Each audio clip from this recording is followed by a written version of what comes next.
Donc, vous devez savoir déjà que sur les marchés financiers, nous ne sommes pas les seuls intervenants. Nous ne sommes pas les seuls à intervenir sur les marchés financiers. Nous ne sommes pas les seuls à spéculer. Ce n'est pas uniquement nous, en tant que traders particuliers, qui sommes en fait sur les marchés. Non. Sur les marchés, il y a des banques, des grandes banques. Sur les marchés, il y a des grandes institutions financières. Des grandes institutions financières qui viennent et qui spéculent aussi comme nous, qui viennent et qui achètent et vendent des actifs aussi comme nous. À la différence que eux, ils sont de grandes institutions ou encore des grandes banques centrales qui ont beaucoup, beaucoup d'argent. Vous voyez un peu. Ce sont des grandes institutions qui ont énormément d'argent. Eux, ils ont beaucoup de milliards de dollars. Et comme sur les marchés financiers, c'est celui qui a beaucoup d'argent qui a du pouvoir. Celui qui vient avec beaucoup d'argent, c'est lui qui a beaucoup plus d'influence. Comme sur les marchés financiers, c'est le cas. Logiquement, ces grandes institutions qui viennent avec beaucoup plus de liquidités que nous, eux, ils ont beaucoup plus d'influence que nous, naturellement. Eux, ils influencent réellement le marché avec des milliards de dollars qu'ils ont. Eux, on les appelle des market makers ou encore des manipulateurs de marché. Manipulateurs de marché.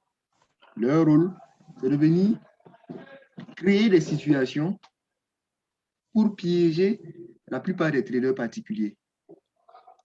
Pour piéger la plupart des traders particuliers, accumuler en fait, faire de telle sorte que ces traders particuliers font énormément de pertes. Et quand ces traders particuliers vont faire beaucoup de pertes, il y aura beaucoup de liquidités sur le marché et eux, ils vont venir ramasser toute cette liquidité-là. Eux, ils viennent pour faire de l'argent, comme nous. Mais eux, ils ont beaucoup d'argent, ils ont beaucoup plus d'influence que nous. Peut-être que si nous aussi, on était à leur place, on allait faire pareil que eux. Voyez. Donc, eux, ils viennent, leur travail, c'est de manipuler le marché, réellement. Manipuler, quand je dis manipuler, c'est vraiment manipuler. Manipuler la forme du graphique, manipuler tout ce que vous voyez. Peut-être, par exemple, hier, on a vu les supports résistance. On a dit que quand vous êtes sur un niveau de support, vous allez probablement faire un achat. Et quand vous êtes sur un niveau de résistance, vous allez faire une vente. Qu'est-ce que ces manipulateurs de marché peuvent faire, par exemple? Ils peuvent venir vous dessiner clairement des niveaux de support résistance. Et ils savent que dans la plupart des formations, ils vous disent que voilà, si vous voyez un niveau de support, il faut acheter. Si vous voyez un niveau de résistance, il faut vendre. Ils savent que dans 90% des formations, on vous dit ça. Un message. J'ai pas de volume. Ah, si vous n'avez pas de volume, c'est que ce n'est pas de mon côté. Hein. Est-ce que tout le monde m'entend bien? Ou bien c'est chez lui seul? Chez moi, ça va. Ah, donc vous voyez, donc il va falloir augmenter votre volume ou bien peut-être porter des écouteurs comme ça. C'est pas chez moi. Donc, je disais que ces marketing peuvent vous dessiner clairement des supports résistance bien jolis, puisqu'ils savent et connaissent en fait les stratégies que la plupart des traders utilisent. C'est les supports résistance, les lignes de tendance, les Ichimoku, les quoi, etc. Ils savent là où vous en êtes. Donc, ils vont tout faire pour vous donner en fait ce que vous voulez. Pour vous donner en fait ce que vous voulez voir. Vous voulez voir support résistance, ils vont dessiner support résistance, vous déposez. Ils savent que vous allez faire buy au niveau du support. Donc, quand vous allez faire buy, là, ils vont manipuler le marché de telle sorte que, de sorte à aller toucher votre stop loss. C'est-à-dire, ils vont manipuler le marché de sorte à ce que vous fassiez une perte. Vous voyez? Puisqu'ils ont su là où vous êtes entré, ils savent comment vous avoir maintenant. Ils vont amener le marché dans le sens contraire du sens où vous avez spéculé et vous ferez ainsi une perte. Donc, c'est comme ça en fait que les market makers fonctionnent. C'est comme ça que les market makers manipulent les marchés. Mais, ce que vous devez savoir, c'est quoi? Il y a des traders un peu partout dans le monde. Et donc, il y a des market makers un peu partout dans le monde. Aux États-Unis, à Londres, à Tokyo, partout en fait. Puisque dans le monde entier, il y a des traders partout. Il y a aussi des grandes bourses, c'est-à-dire de grandes salles de marché qui sont là où il y a des traders qui spéculent vraiment avec de grandes liquidités. Et c'est dans ces grandes salles de marché, en fait, qu'il y a les market makers. Maintenant, vous savez comme moi que il y a le décalage horaire qui est là. Partout, on n'est pas à la même heure au même moment.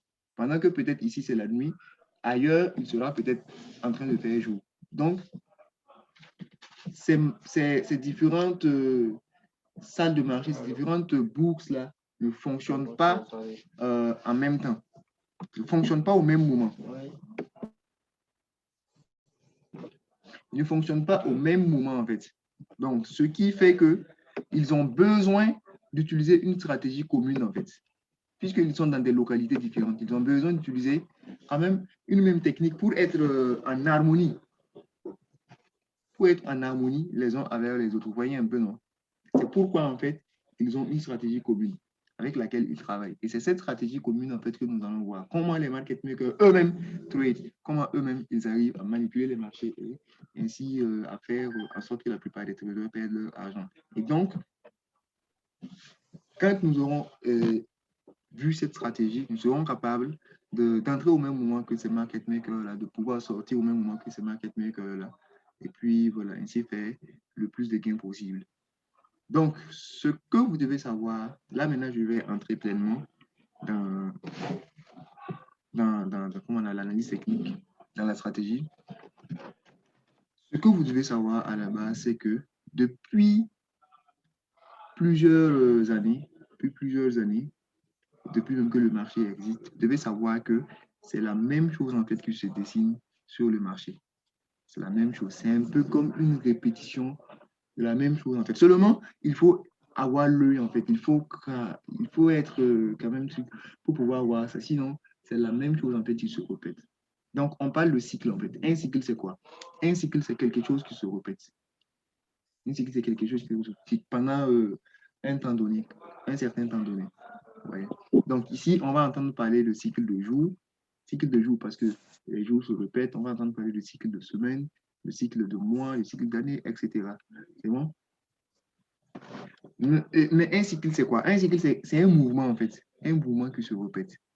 Un mouvement qui se répète. Et si, par exemple, ce mouvement, c'est un mouvement baissier, il va toujours commencer par un faux mouvement haussier, ensuite le bon mouvement de la baisse et un faux mouvement haussier. En d'autres termes, un cycle commence toujours par un false move, c'est-à-dire un faux mouvement, c'est un terme anglais. Un false move et se termine toujours par un false move. Un cycle commence toujours par un false move et se termine toujours par un false move. Si c'est un cycle haussier, c'est-à-dire si c'est dans un mouvement de hausse, on aura d'abord un false move baissier, ensuite le bon mouvement, et pour finir avec un false move baissier. False move ici, et puis false move ici. C'est bon?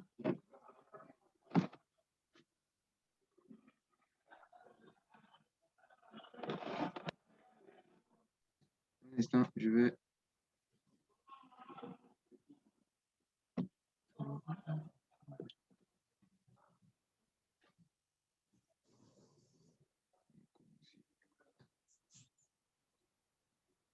Il y a une personne qui doit se connecter. Je suis en train de répondre à son message.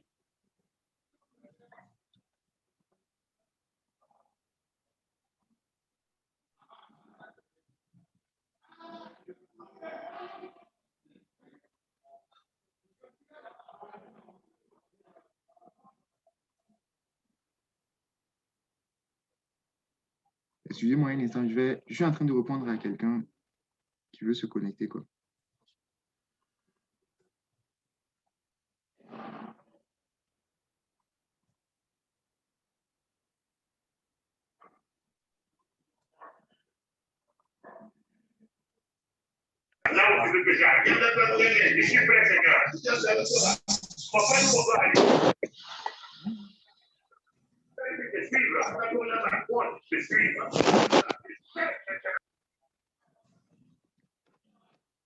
Donc, je pense que Madame Sawadoro nous entend bien maintenant.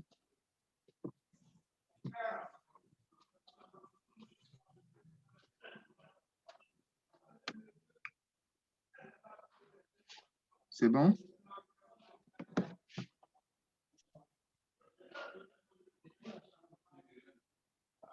D'accord. Donc, on va continuer. Donc, je disais qu'un cycle commence toujours par un false move et se termine toujours par un false move. Là, on a un cycle baissier qui a d'abord commencé par un false move haussier, ensuite le bon mouvement et s'est terminé par un false move haussier. Là, on a un cycle haussier qui a d'abord commencé par un false move. Alors là, Madame Tawadoro, là, il y a votre micro qui est activé, donc, depuis quoi. Vous pouvez regarder sur le coin inférieur de votre téléphone. Il y a un micro qui est dessiné là-bas. Vous cliquez sur le micro pour désactiver, en fait. Il va prendre une couleur rouge. En ce moment, votre micro est désactivé. Donc, comme ça, il y a un son.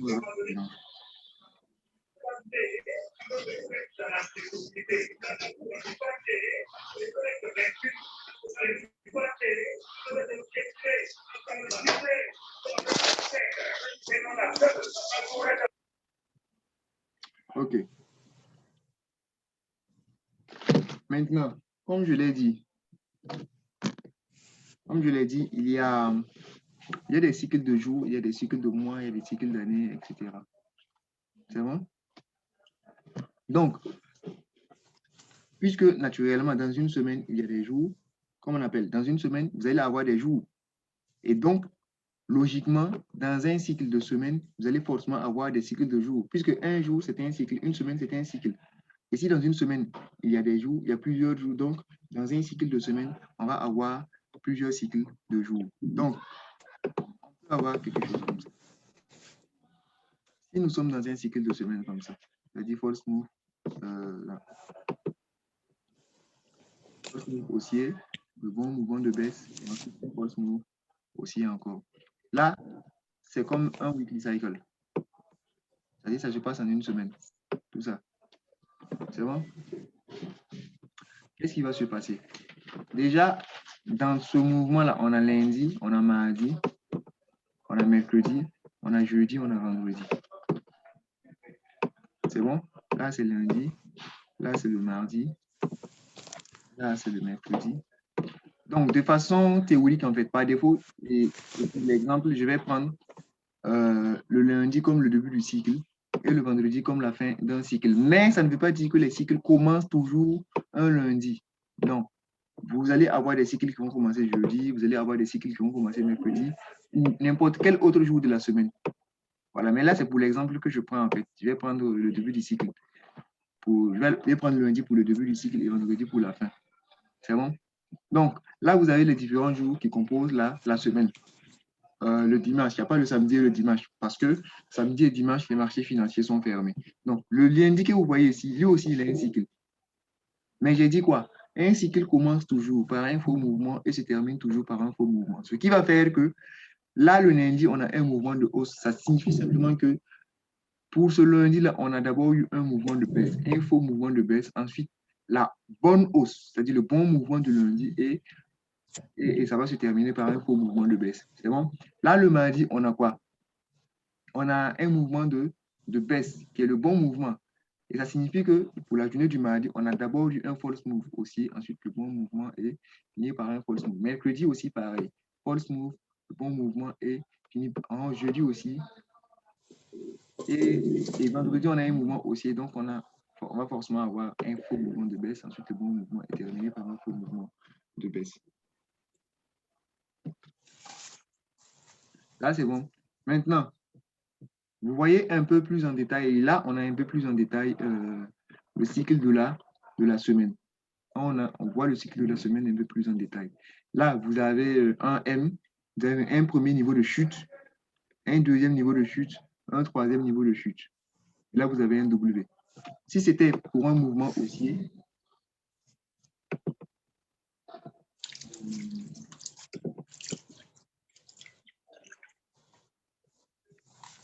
c'est ça.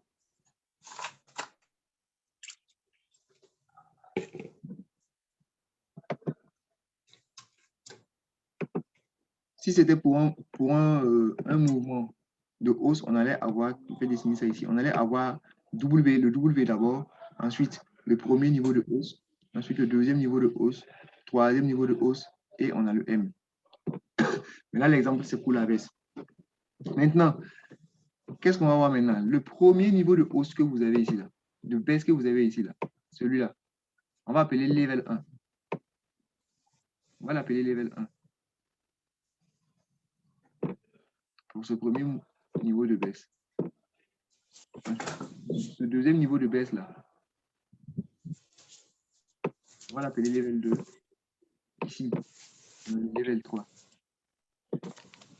Maintenant, les corrections que vous avez ici, là, puisque vous avez des petits mouvements de hausse, petits mouvements de hausse, eux, on va les appeler des faux mouvements, des false moves. Ou encore, puisqu'on est dans une baisse, et si on est dans une baisse, un mouvement de hausse s'appelle false move. La grande tendance, là, on est en train d'aller dans une baisse, et donc, si on a un mouvement de hausse, c'est que c'est un faux mouvement. Et les faux mouvements, on va les appeler stop hands.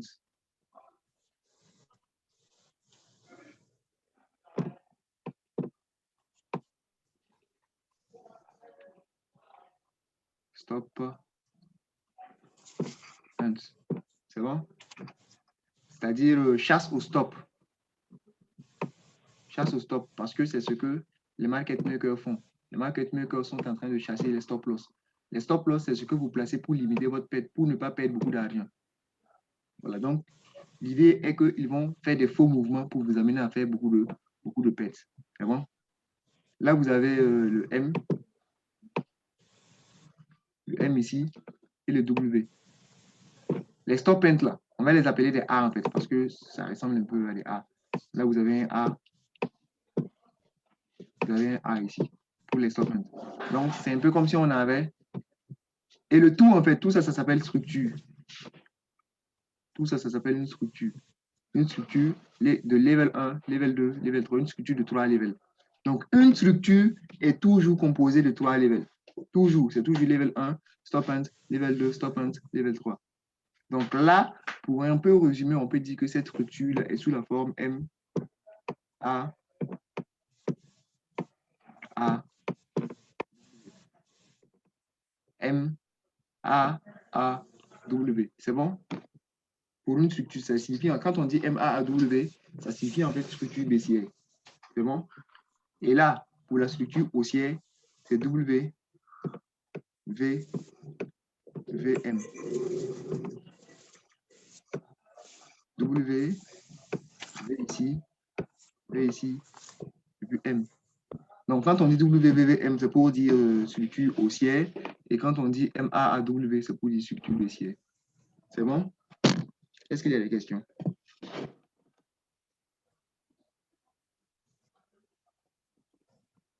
Est-ce qu'il y a des questions?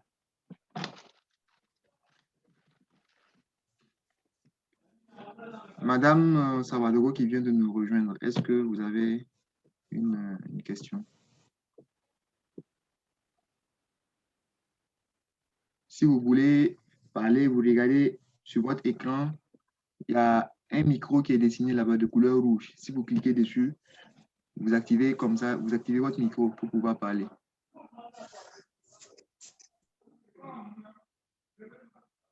Et si vous appuyez encore sur ce micro, c'est pour le couper.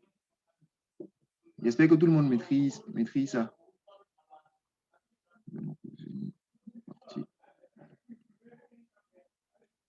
C'est bon?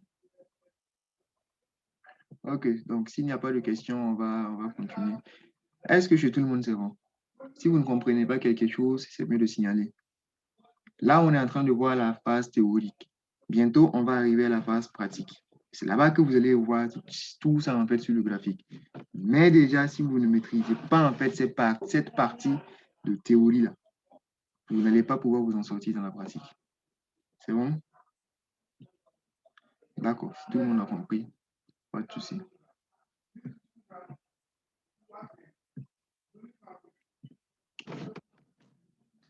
Là, on vient de voir en fait les structures, et une structure, c'est toujours 3 levels. C'est toujours 3 levels. Maintenant,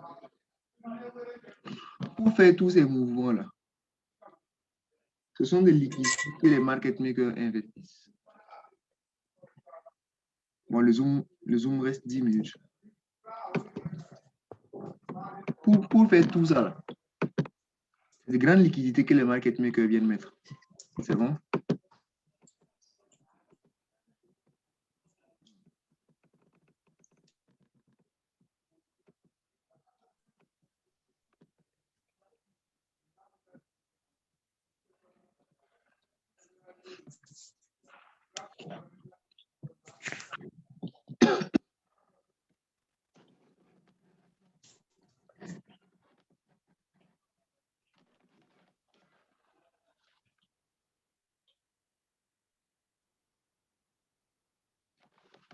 Donc, pour faire tout ça, un message, réseau médiocre.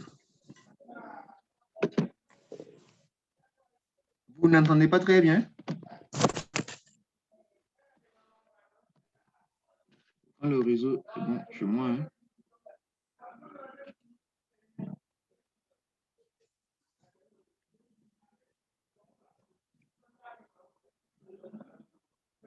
C'est tout le monde qui ne m'entend pas bien ou bien... Moi, j'entends bien.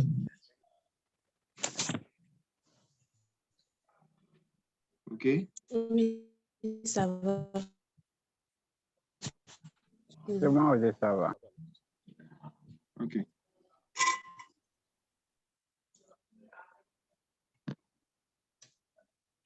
D'accord. Donc, si ça va, on va continuer. D'accord, chez moi, ça va, ça va. OK, c'est bon. Donc, pour faire tous ces mouvements, c'est des liquidités que les market makers viennent investir. C'est des liquidités, en fait, qu'ils viennent mettre pour pouvoir faire tout ça. Pour pouvoir faire le level 1, le stop hunt, le level 2 stop hunt, le level 3, etc. C'est de l'argent, en fait, qu'ils investissent. Ils investissent beaucoup de milliards pour faire ces grands mouvements-là. Maintenant, je vais effacer tout ça. Quand vous avez la structure baissière comme ça, je vais prendre généralement l'exemple pour la structure baissière, mais vous devez savoir que c'est aussi le cas pour une structure haussière, c'est-à-dire pour une structure comme ça.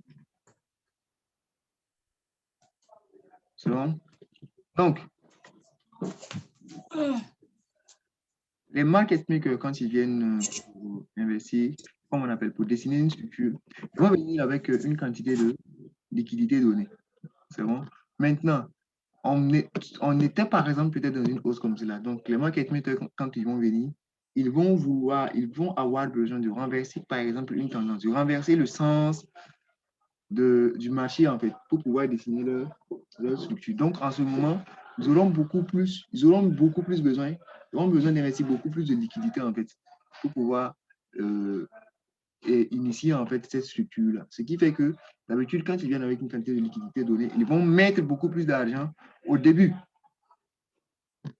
pour faire le mouvement. Ensuite, quand ils vont arriver à ce niveau, ils vont devoir injecter, en fait, de la liquidité. Quand ils vont arriver ici, pour faire le stop hunt. Vous voyez, puisque comment ça fonctionne? Il y a des traders qui sont là, qu'on appelle des traders qui sont des traders suiveurs, en fait. Eux, ils sont là quand ils voient que le marché est en train de descendre, ils vont courir, partir dans la baisse. Quand ils voient que le marché est en train de hausser, ils vont se dire qu'ils sont en train de perdre une opportunité. Donc, ils vont rapidement faire buy pour profiter. Eux, en fait, ce sont des traders suiveurs, en fait, qui n'ont pas de stratégie fixe. Ils sont là, voilà, ils suivent le marché comme ça. Donc, les market makers aiment ces gens de traders parce que ces gens de traders sont faciles à piéger. Voyez. Donc, ces suiveurs-là, quand ils vont voir le marché en train de baisser, ils vont rapidement faire sell, vente. Donc, à un moment donné, les market makers vont arrêter la baisse, faire un petit mouvement de hausse pour manger en fait ces petits traders-là, pour piéger tous ces petits traders. Et ensuite, ils vont recommencer la baisse encore. Mais ils savent encore que dans cette baisse-là, il y aura encore des petits traders qui vont venir pour faire sell encore. Donc, ils vont encore à un moment donné renverser pour piéger ces petits traders avant de continuer le mouvement. Donc, c'est un peu comme ça fonctionne. Donc, à partir d'ici, ils vont encore avoir besoin d'injecter de la liquidité pour faire le stop hunt, pour faire le faux mouvement. Mais la liquidité qu'ils vont injecter ici sera inférieure à la liquidité qu'ils ont injectée ici. Donc, ici aussi, ils vont injecter de la liquidité. Mais encore une fois, la liquidité qu'ils vont injecter ici sera inférieure à ce qu'ils ont injecté ici. Et ça aussi, c'est inférieur à ce qu'ils ont injecté ici. Vous voyez un peu. Donc, sur cette base-là, donc ça, c'est supérieur à ça. Sur cette base-là, les stop ends n'auront pas en fait la même taille, puisque ce n'est pas la même liquidité qu'ils vont injecter à chaque niveau. C'est bon? Ce qui fait que pour représenter de façon rigoureuse en fait la structure, ce qui est ici, le stop end qui est ici doit être plus grand. Ce qui est ici doit être plus grand que ce qui est ici. C'est bon? Ce qui fait qu'on aura au level 1, stop end qui est un peu plus grand et ensuite un deuxième stop end qui est petit. Et le W. Il peut arriver des fois où ce stop end là même n'existe pas. Ça là. Il peut arriver des fois où vous ne l'avez même pas. Et ce principe-là s'appelle le principe de manque de liquidité. Manque de liquidité. Liquidité. Manque de liquidité. C'est bon? Donc, c'est ce principe-là qu'on appelle en fait le principe de manque de liquidité qui fait que les différents stop and en fait n'ont pas la même taille. C'est bon? Alors, pour l'exemple que j'avais pris, chaque level ici va se faire en une journée. Chaque level va se faire en une journée. Maintenant, si chaque level doit se faire en une journée, vous devez venir trader en fait chaque level. Vous devez venir attendre le début de chaque level pour trader. Maintenant, ce mouvement qui va se faire, ce mouvement qui va se faire là, c'est tout ça en fait se fait dans la journée. Donc, si vous venez le premier jour pour trader là, c'est-à-dire pour trader le level 1, vous allez d'abord attendre la fin de ce mouvement-là avant de pouvoir faire votre sell ici pour la baisse. Si vous venez le deuxième jour, vous allez devoir attendre la fin de ce mouvement pour pouvoir faire votre sell. Ici encore, vous allez devoir attendre la fin de ce mouvement pour pouvoir faire votre buy. Maintenant, naturellement, vous avez compris, ou logiquement, vous avez compris que ce mouvement-là, ce petit mouvement-là va prendre beaucoup plus de temps que celui-là, puisqu'il est plus grand que lui. Et lui aussi, il va prendre beaucoup plus de temps que lui-là, puisque lui-là, il est plus grand que lui-là. Donc, quand vous allez venir, ce n'est pas à la même heure que vous allez venir attendre ce mouvement pour entrer, ce n'est pas non plus à la même heure que vous allez venir attendre ça pour entrer, et non plus à la même heure que vous allez attendre ça. Lui, il va arriver un peu plus tard, il va arriver un peu plus tard aussi, et lui, il va peut-être venir très tôt le matin. Vous voyez un peu. Donc, ce n'est pas à la même heure que vous allez venir à chaque fois pour pouvoir avoir le bon moment pour prendre votre trade. C'est ça, et c'est ça en fait qu'on appelle le principe de manque de liquidité. Et c'est ça qui va nous donner en fait, qui va nous donner les différents cas de trading. Nous avons 4 cas de trading en fait que nous tradons. Il y a 4 cas de trading pour cette stratégie. 4 cas. Et ces cas-là, nous allons le voir. Et ces cas-là, en fait, on les a à cause de ce principe de manque de liquidité là.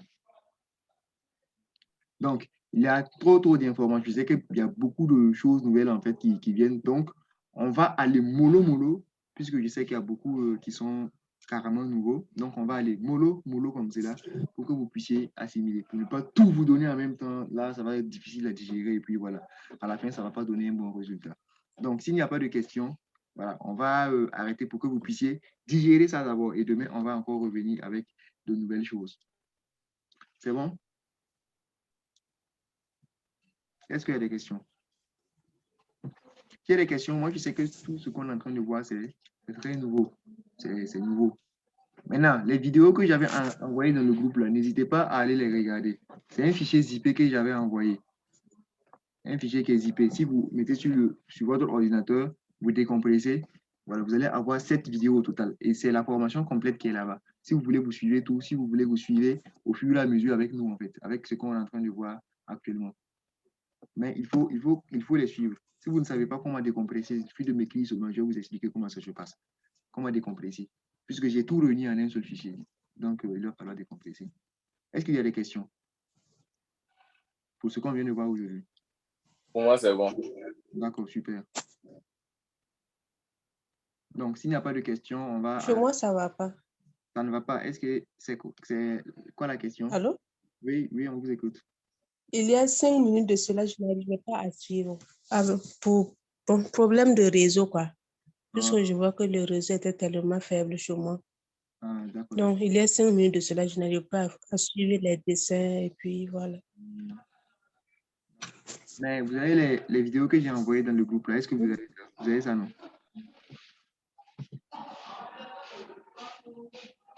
Puisque j'ai envoyé... téléchargé. Oui.